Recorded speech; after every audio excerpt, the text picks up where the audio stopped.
दोस्तों आपको याद होगा जब क्वाड का समिट हुआ था 2022 में ही टोक्यो के अंदर। उस समिट के ठीक बाद जापान ने वो प्रतिबंध हटा दिए जो उसने काफी समय से लगा रखे थे। यानी वो अपने लिथल वेपन दूसरे देशों को न बेच पाए इसके लिए कुछ कानून बनाकर रखे थे, लेकिन उन्हें हटा दिया गया कुल 12 देशों के लिए, जिसमें भारत भी एक था। और ठीक इसके बाद मैंने आपको एक वीडियो बनाकर दिया था और मैंने आपसे बताया था कि जब भारत ने प्रोजेक्ट 75I को लॉन्च किया था और सभी देशों को जो संभावित इसमें पार्टिसिपेट करने वाले थे, उन सभी देशों को जब भारत ने रिक्वेस्ट फॉर प्रपोजल जारी किया, उसमें एक देश जापान भी था। आपको याद है ना प्रोजेक्ट 75I, जिसके तहत हम लोग डीजल इलेक्ट्रिक अटैक सबमरीन्स बनाने वाले हैं AIP सिस्टम के साथ। तो दरअसल मैं आपको बता दूं कि जापान के पास भी शोर्यू क्लास की एक सबमरीन मौजूद थी जो कि भारत की रिक्वायरमेंट को उस समय फुलफिल करती थी। साथ ही ताइफे क्लास की एक सबमरीन फिर से जापान ने बनाई जो कि शोर्यू क्लास की सबमरीन से भी ज्यादा इफेक्टिव थी, और सबसे बड़ी बात कि इसमें लिथियम आयन बैटरी का इस्तेमाल जापान ने किया था। तो मैंने आपसे कहा था कि अब चूंकि जापान ने ये प्रतिबंध हटा दिए हैं, वो दूसरे देशों को लिथल वेपन बेचने के लिए तैयार है, जिसमें भारत भी एक है। तो ये बहुत अच्छा मौका है कि भारत अपनी प्रोजेक्ट 75I के लिए जापान से फिर से संपर्क करे, क्योंकि वैसे ही रशिया, फ्रांस और बाकी कई सारे बिडर्स बाहर हो चुके हैं। केवल साउथ कोरिया इकलौता बचा था, और कहने का मतलब ये प्रोजेक्ट हमारा लगभग बंद होने की कगार पर आ गया था। लेकिन अभी मॉर्निंग में ही मैंने आपको वीडियो बनाया कि जापान की तरफ से भारत के साथ डिफेंस के क्षेत्र में आगे बढ़ने के लिए कुछ वर्चुअल कार्यक्रम किए जा रहे हैं, जिसके तहत जापान चाहता है कि भारत में ही आकर मेक इन इंडिया इनिशिएटिव के तहत कई सारे डिफेंस उपकरणों के ऊपर काम किया जाए, भारत की मदद की जाए, जिसमें एमका प्रोजेक्ट भी है और साथ ही नेवल शिप के लिए भी उसने ऑफर किया है भारत को। यानी भारत अपने जितने भी नेवल प्रोग्राम इस समय चला रहा है, उसमें जिस भी तरह की मदद चाहिए भारत को टेक्निकली, वो जापान देने के लिए तैयार है। और अभी 2+2 की मीटिंग भी होने वाली है 8 तारीख के दिन, 8 सितंबर को।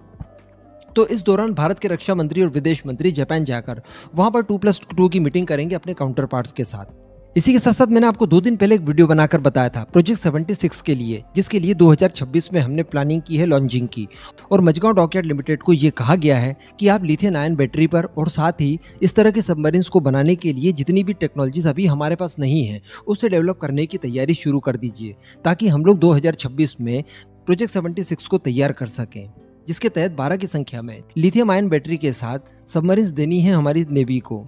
तो अभी बताया जा रहा है कि बहुत ज़्यादा संभावनाएं हैं कि जापान के साथ इसको लेकर कोई ना कोई वार्ता यहाँ पर की जाए, क्योंकि आगे रहकर उन्होंने हमें ऑफर दिया है एमका के लिए भी और नेवल वेसल्स के लिए भी। अब मैं आपको बता दूं कि ये लिथियम आयन बैटरी के मामले में जापान को महारत हासिल है, और चूंकि जब हमें यही टेक्नोलॉजी एक्चुअली चाहिए हमारी नेवी के लिए, क्योंकि हमारे कई सारे प्रोजेक्ट हैं जो कि इसी टेक्नोलॉजी की वजह से अभी अटके हुए हैं। वैसे हम लोग जरूर डेवलप कर सकते हैं, लेकिन इसमें काफी समय लग सकता है। अगर किसी तरह का ज्वाइंट वेंचर जापान के साथ यहाँ पर होने की संभावनाएं बनती है, तो इससे अच्छी कोई भी बात भारत के लिए नहीं हो सकती। इसी के साथ साथ भारतीय नेवी के लिए चलाए जाने वाले प्रोजेक्ट 75I और 76 के लिए अगर भारत जापान के साथ कोई डील कर लेता है, जिसमें शोर्यू क्लास या फिर ताइफे क्लास की सबमरीन की कोई ना कोई टेक्नोलॉजी हम लोग हासिल कर लें और हमारी रिक्वायरमेंट इससे फुलफिल हो जाए, तो इससे अच्छा अपॉर्चुनिटी भारत के लिए कोई दूसरा नहीं हो सकता। क्योंकि वैसे भी मैं आपको बता दूं कि जो पुरानी बैटरीज होती थी, जो कि लीड एसिड बैटरीज होती थी, उन्हें बनाना, उनका इस्तेमाल करना, उनका रखरखाव करना और उनकी प्रोटेक्शन को ध्यान रखना,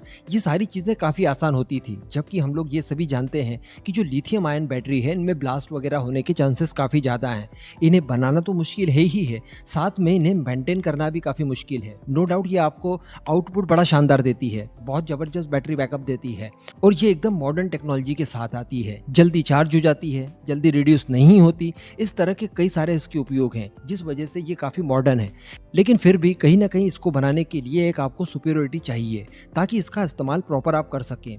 वरना आपने अगर काम चलाओ किसी तरह की कोई बैटरी तैयार कर भी ली और उसका इस्तेमाल बड़े पैमाने पर आपने अपनी सबमरीन्स के अंदर करना शुरू कर दिया, और अगर किसी तरह का उसमें कोई ब्लास्ट हो जाता है, और वो भी तब जब आपके सबमरीन ऑपरेशनल है, तो ये आपके लिए बहुत ज़्यादा नुकसानदायक हो सकती है। क्योंकि बैटरी का ब्लास्ट होना सबमरीन के अंदर बहुत ही ज़्यादा क्रिटिकल सिचुएशन आपके सामने आ जाएगी। तो ऐसी परिस्थिति में उस देश को पकड़ा जाए जिसके पास इसके लिए पूरी तरह से महारत हासिल है, और वो अगर अपनी तकनीकी सहायता भारत को प्रदान करने के लिए इच्छुक होता है, तो इससे बेहतर काम भारत के लिए कोई दूसरा नहीं हो सकता। इस समय जापान का ऑप्शन भारत के लिए यकीनन कोई दूसरा देश नहीं बन सकता।